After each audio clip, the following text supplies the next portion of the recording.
Hey guys, welcome to the Drainify channel. I'm just going to do a quick little vlog here because my Fimi Mini is not flying very well, and the latest firmware update from Fimi has kind of messed up my gimbal pretty bad.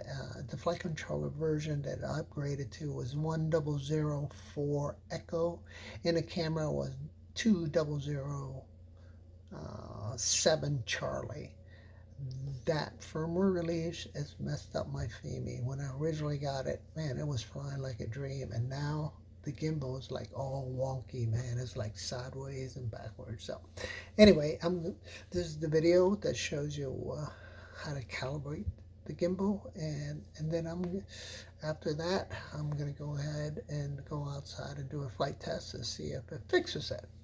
But just want to let you all know that's what I'm running into, and hopefully um, I'll save you guys some trouble. Okay, all right.